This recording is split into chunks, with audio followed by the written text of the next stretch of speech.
যেটা বলতে এসেছি সেটা হলো অন্য কিছু নয়, যে রক্তদান শিবির নিয়ে গতকালকে আমরা বলেছিলাম যে রক্তদান শিবির বাঁকুড়া ডিপিএসসির হলঘরেই হবে। গতকালকে বাঁকুড়া ডিপিএসসি যাতে রক্তদান শিবিরটা আমরা না করতে পারি, জনগণের ট্যাক্সের টাকা খরচা করে তারা হাইকোর্টের ডিভিশন বেঞ্চে গিয়েছিলেন। আজকে হাইকোর্টের ডিভিশন বেঞ্চে 27 নম্বর পর্যন্ত শুনানি হয়নি। এরপর সব যখন পেরিয়ে যায় তখন মাননীয় বিচারপতি হরিশ ট্যান্ডন মহাশয় এবং হিরণময় ভট্টাচার্য তারা আমাদের আইনজীবীকে জানান যে এই মামলাটার শুনানি হবে 5:30টার সময় এবং ওনাদের চেম্বারে হবে।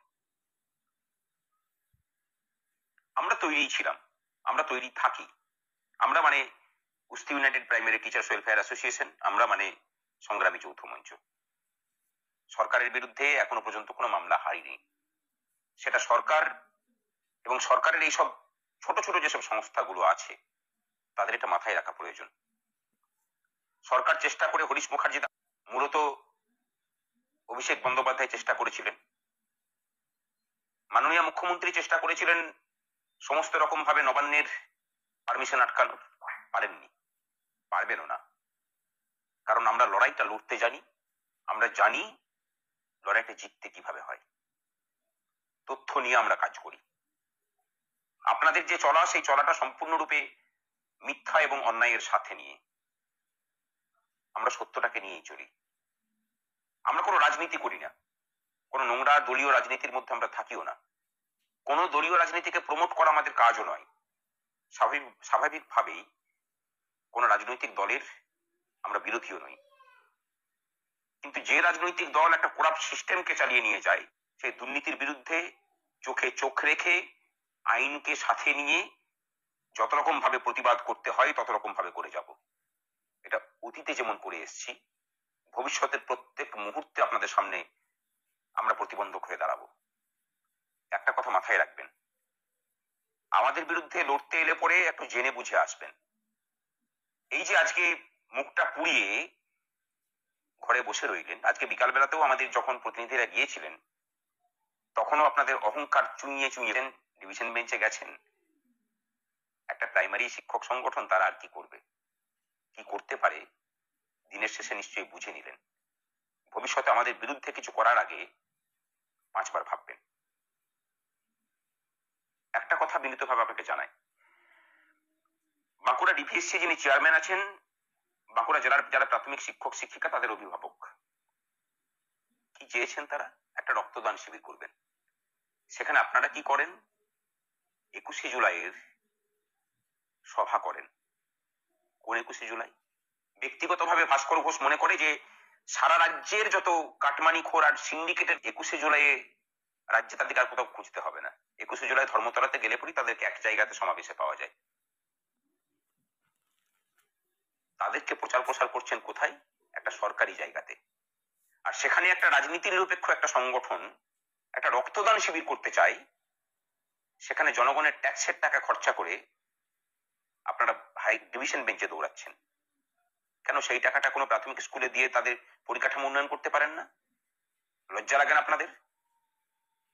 আমরা সহযোগিতা চাই, আমরা সহযোগিতা করতেও চাই, কিন্তু যারা সহযোগিতা করার পরিবর্তে নিজেদের অহংকারকে আমাদের সামনে মেলে ধরেন, সেই অহংকারের জাল কিভাবে ছিন্ন ভিন্ন করতে হয় সেটাও আমরা জানি।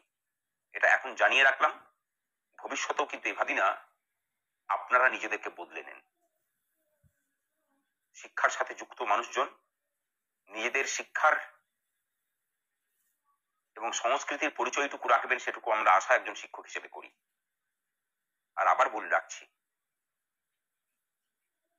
অহংকারের ক্ষমতা বলে বলিয়ান রাজ্যের যে দুজন মানুষ আছেন তারা আমাদেরকে মাথা নত করতে পারেননি।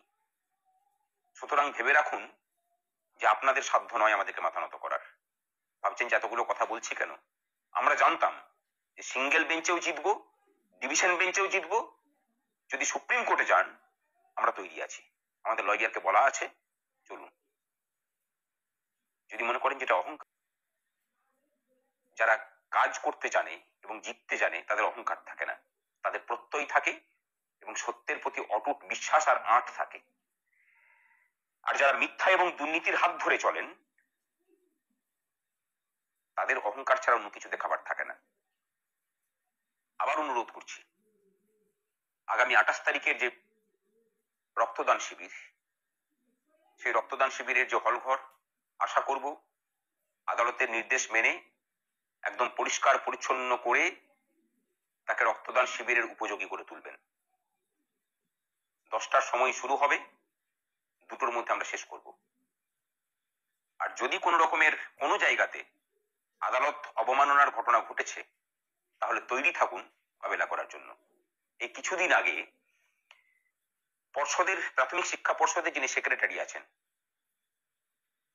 কিছুদিন আমাদের শিক্ষক শিক্ষিকাদেরকে খুব একটু মেজাজ টেজাজ দেখাচ্ছিলেন। একটা ঘটনা নিয়ে, একটা